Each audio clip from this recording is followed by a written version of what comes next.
ولا بنخاف ولا بنخاف من الدنيا بحالها. ولو عايزين الشمس نطولها ونمسك نجم السما بايدينا والدنيا انمالت نعدلها بالاشتراك في القناة، تفعيل الجرس، ولو عجبك الفيديو ادعمني بلايك. لا مش لدرجة ان ولا بنخاف يبقى زي سيادة المستشار اللي الناس كلها طلعت وطلبت برفع الحصانة عنه، والراجل وخرج رئيس مجلس الشعب ورفض حتى الطلب في رفع الحصانة عن سيادة المستشار. لا أكيد لا، ترتيب أوراق قانونية وحاجات مش مجالنا النهاردة. أنا جاي أتكلم على كرة القدم، الخوف في كرة القدم. مش معنى إن أنت ما تخافش إن أنت تجرح في الناس، مش معنى إن أنت ما تخافش إن أنت تتهم الناس باتهامات مش فيها، مش معنى إن أنت ما تخافش إنك تدوس على أي حد. كلامي موجه للكابتن رضا عبد العال. كابتن رضا عبد العال اول ما طلع في التحليل اعجبت بيه جدا، وبقيت من اشد المعجبين بيه، لان حسيت ان عنده جراءه، ما بيخافش فعلا. ولعيبه كانت واخده صيت اكتر من اللازم هو برضو كشفها، وقال نفس راي الجمهور اللي هو بتاع الكوره العادي اللي هو بيتفرج العادي، بدون بقى اي توجيه او اي تحفيظ في الاستوديو او اي يعني نمط او طريق كده او خط هم ماشيين عليه.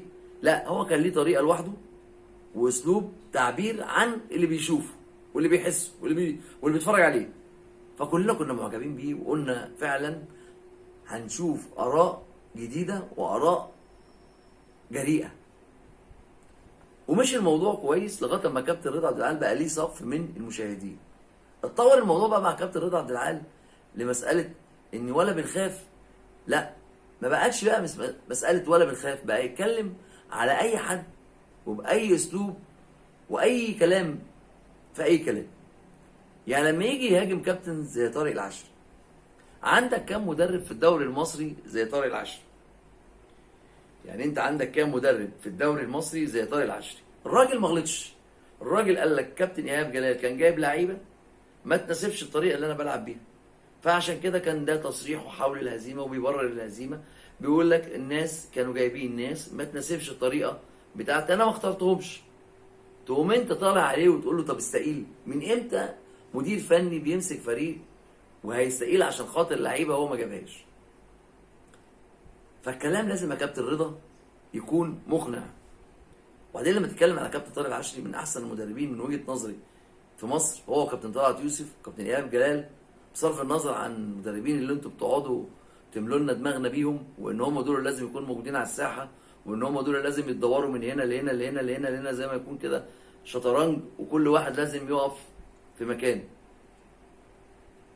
فربنا يا كابتن ما بيسيبش، بعت لك واحد يحسسك.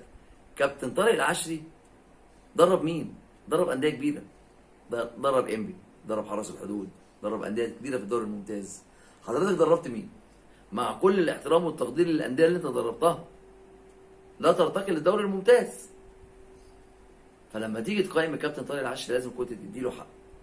سبحان الله، ربنا بعت لك واحد وقام قايل لك جمله في مداخله، قال لك امتى هنشوفك يا كابتن رضا وانت بتمرن مانشستر سيتي بعد اعتزال بيب جوارديولا؟ فطبعا انت خدت الكلمه بمعناها الصريح، ان دي طبعا مش مجامله ليك او حاجه لصالحك، انت خدتها بالمعنى اللي هو يقصده، اللي هو سخريه، ملهاش معنى غير كده. يعني امتى بقى هنشوفك بتمرن مانشستر سيتي على الكلام اللي انت بتقعد تقوله لنا ده وتصدره لنا؟ فداين تدان. الشجاعه يا كابتن رضا مش ان انت تقول اي كلام مش مظبوط عن اي حد. الشجاعه يا كابتن رضا ان انت تقول الكلام حق ويوصل للمشاهد او للمتفرج اللي بيتفرج عليك يقتنع بيه ويصدقه. هي دي الشجاعه. مش الشجاعه ان انا اتهم اي حد باي جمل باي اتهامات، باي تجريح، واقول دي شجاعه في التحليل او في ابداء الراي.